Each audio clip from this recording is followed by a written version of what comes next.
In a world ruled by pharmaceutical giants and doctors that seem to get paid way too much, Nora Dykema, a holistic healer and psychological consultant in the Arkansas River Valley, has vowed to be a Reiki practitioner, a friend, and confidant to those seeking alternative healing. Join us in her story.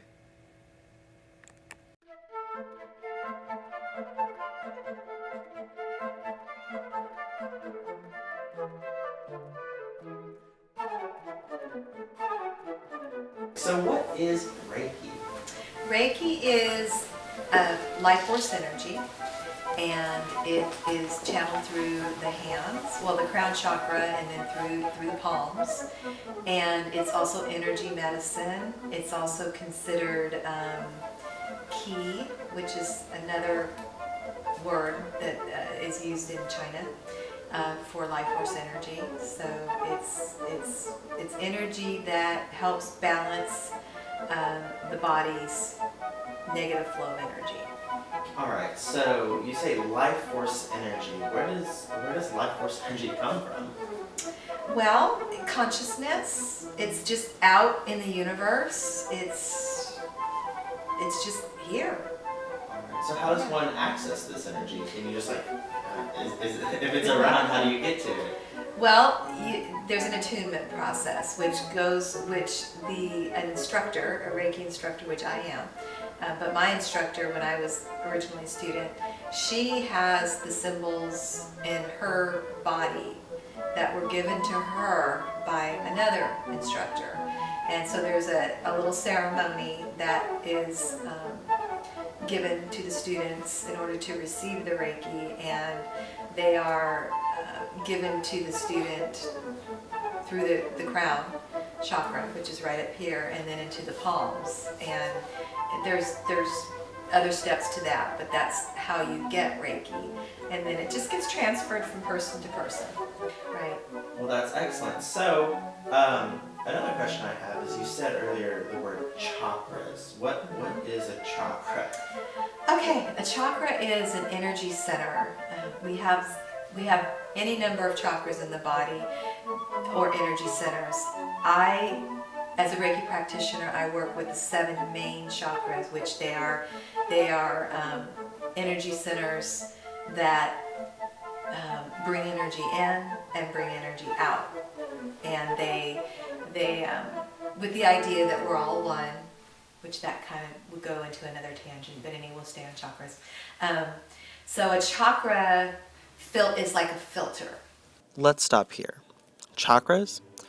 Chakras, according to several ancient philosophers and medicine men and women, are energy points in one's body.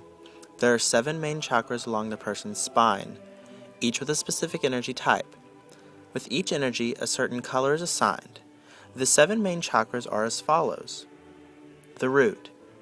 This is symbolized by a red color. The root chakra is grounded and the foundation of human energy. The sacral, or orange chakra, is commonly referred to as the emotional epicenter.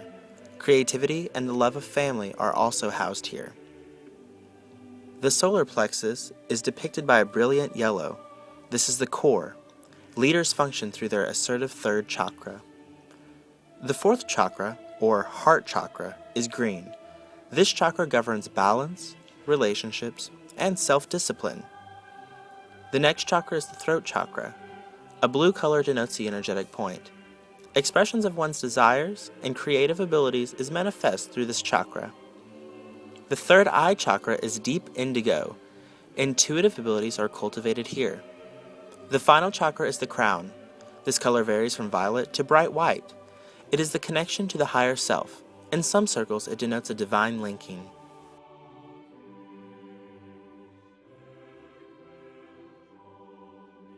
So you say symbols. Mm-hmm. So I don't know. There are all sorts of symbols. Yes. Now, can you show us symbols, or how does that work? Well, no. It's not appropriate to show symbols unless you're actually in a Reiki class and receiving the symbols. So that's the way I'm taught. That's the school that I was. We follow that rule. So. All right. So it seems like it's A lot of people will think that's secretive, but it sounds like it's more sacred. You're Sacred, keeping things definitely sacred. like that. That's Yes, perfect. it is. We don't want people, I guess, misusing them.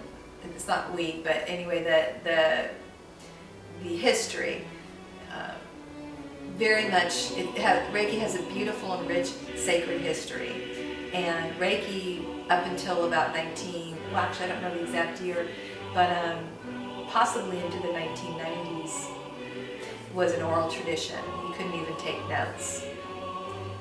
Wow. Yeah, so those symbols were for you and you only as the Reiki practitioner. So they were considered to be very, I guess, secret, because the idea is that they didn't want them to be misused. Right, well, that makes complete Yes. sense. Reiki is indeed filled with a rich and wonderful history. The story goes as such. One day, Usui Sensei, the founder of Reiki, climbed Mount Kurama in Japan, where he began to do a penance while fasting. Suddenly, on the 21st day from the start, he felt a great Reiki over his head, and at the same time, as he was spiritually awakened, he acquired the Reiki cure. When he tried it on his own body and members of his own family, it brought an immediate result on them. Having said, it is much better to give this power widely to a lot of people in the world and enjoy it among them than to keep it exclusively by his family members. Usui Sensei moved his dwelling to Ayoma Harajuku, Tokyo, in April 1922 and established an institute where the Reiki cure was instructed openly to the public and the treatment was given too. People came there from far and near to ask for his guidance and cure, and they overflowed outside, making a long line. As the story continues, Usui Sensei helped thousands of people, founding many Reiki institutes and teaching Reiki to many people despite their faith, creed, color, or any other separation from the Japanese people. Reiki indeed cured not only the sickness of man, but also the divides of cultures. Within Reiki, there are 5 admonitions in each question of life, and each give an example on how to become a better person. 1. Don't get angry today. 2. Don't be grievous. 3. Express your thanks. 4. Be diligent in your business. And 5. Be kind to others. It has been formalized in Japan and then spread to Hawaii and then to the West via Hawaii from a woman that was taught through this system. Now you say symbols. How many symbols are there, and are they for different things? Like, why are there so many? Okay, there's 14 Reiki symbols altogether, and yes, well, think about it. We have all sorts of different issues, so there's all different approaches. So there's all different sorts of energy that can be bent, so to speak, or tweaked to have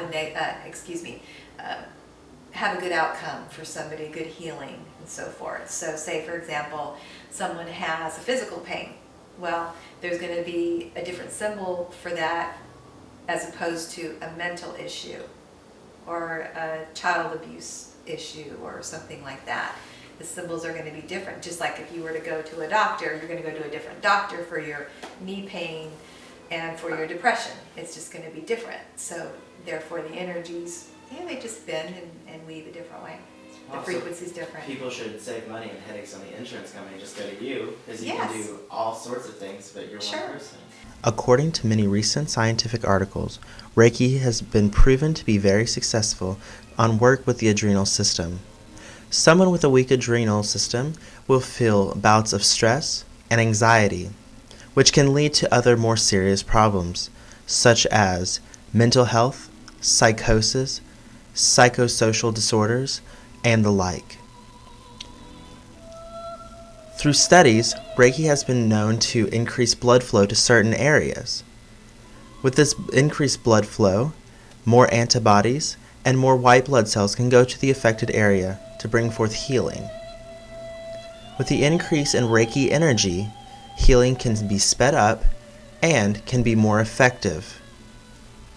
So, you say that people are taught, and you said the oral tradition is no longer, so there are books, I guess? There are manuals. Manuals, okay. And you said you were an instructor, so Yes. how does one learn? Like, what's the process? How does one become an instructor of Reiki?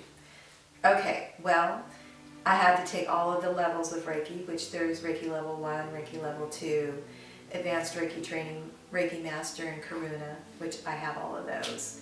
And so you have to, of course, get your body attuned to all those, but the classes are, each level, it varies on the hours that it takes, but you go to a class, I got certifications in all of them, and typically, like Reiki 1 and 2 is a weekend class at 16 hours, and then you have your manual, but there's also teaching there from the instructor as well. So, and then you go through the ceremonial process of receiving the attunement and the symbols into your body.